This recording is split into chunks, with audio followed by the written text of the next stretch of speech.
The challenge when you are making any action film is normally hiding the fact that your actor is not actually doing the stunt and that a stuntman is performing it for them. Uh, the opposite is true for Mission Impossible. We have an actor who does his own stunts, and we're constantly trying to develop technologies to show him doing it. And with speed flying, this was an extremely difficult challenge. How do you get a camera close enough to Tom to show that he's actually operating the speed wing, and at the same time, how are you far enough back from Tom that you see that this isn't being done with wires, this isn't some sort of a trick? And so we had to develop a gimbal system that another camera operator would be flying along with Tom while wearing. And so you had cameras hanging off of both sides that were then being operated by a camera operator who was following in a helicopter. All of this equipment did not exist. It all had to be designed and purpose built for the sequence. Very early on, I told Tom that I wanted this next installment of Mission to have a sense of adventure. I wanted to make a bigger film, a more global film, and part of that was making a more romantic film. And nothing felt as romantic to me as a train, particularly the Orient Express. Um, and that, of course, when it collides with Mission Impossible, turns into an action sequence on a train, and it probably isn't going to end well for the train itself. Mission had done a train sequence before, all the way back in the first Mission Impossible.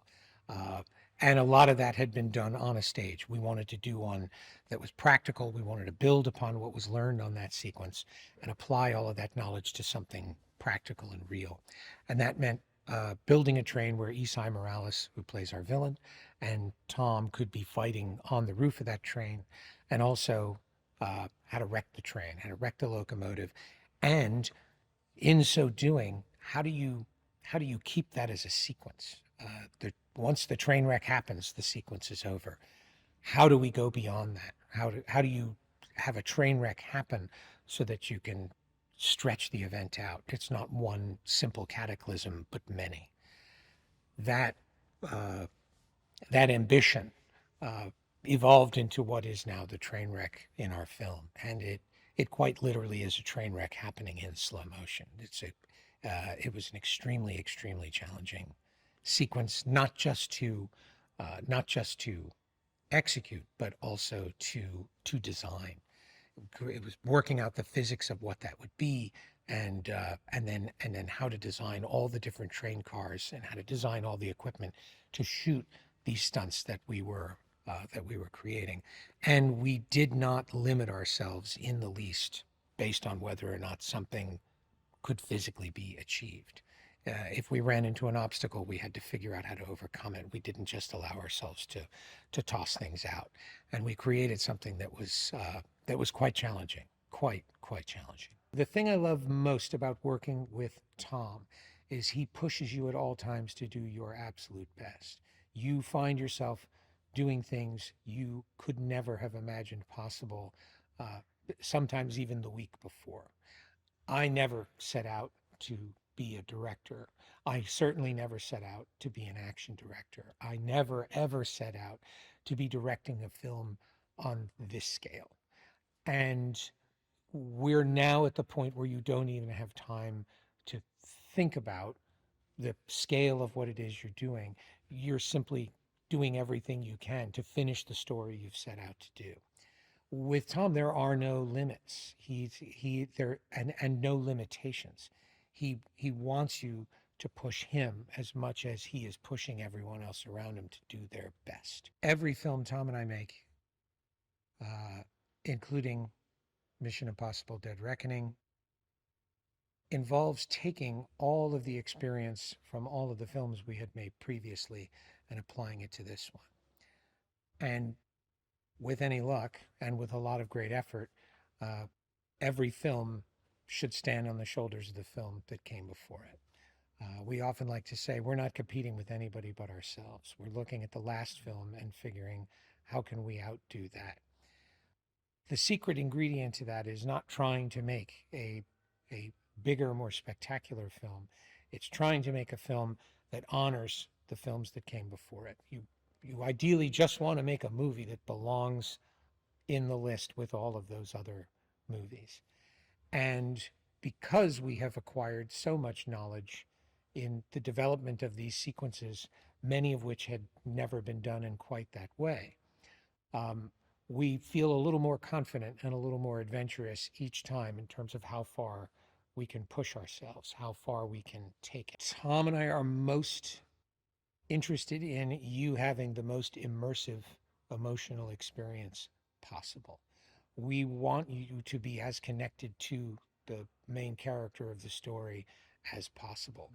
And the more we do that practically, the more real and the more immersive that feels.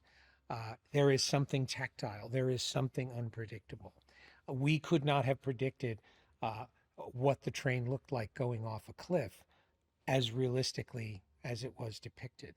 For example, when that train launched off the cliff with cameras attached to the train, the rotation of the wheels created this strange sense of behavior in the cameras. Had we done it CGI, we never would have made that discovery. When we when we were on the gimbal and the train was bending in the way that it did, with all of the furniture behaving the way that it did, and there was grease on the floor. The actors are involved in something that is so unpredictable and so chaotic. There's an energy that you couldn't get from that had you just created it with CGI. The problem with CGI, and it's extremely useful in a lot of different ways, you get exactly what you want. And what we've learned from practical action, we very often don't get what we want. We get what mission gives us. We get what fate and circumstance and unpredictable physics give us. That gives you something real and chaotic and completely grounded that you couldn't get any other way. We lean into the chaos. The beauty of going in shooting in all of these different locations, we want to take the audience to places they might not otherwise be able to go. We want to transport you to another country and celebrate another culture, and hopefully inspire you to go there. We're very fortunate in that the places that we go are excited to have Mission Impossible come and show off their city, and we were not disappointed this time. We had a really warm welcome everywhere we went, and I think people were just very excited to see the world coming back to life. What I love most about Mission Impossible: Dead Reckoning Part 1 is that every single actor in the story has their moment.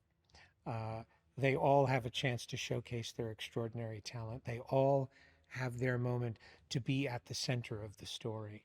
And this cast really delivered on a level that is so extraordinary. They all leaned into the process. They were all inventive. They all gave themselves over to the unexpected. And as a result, they each deliver something truly unexpected.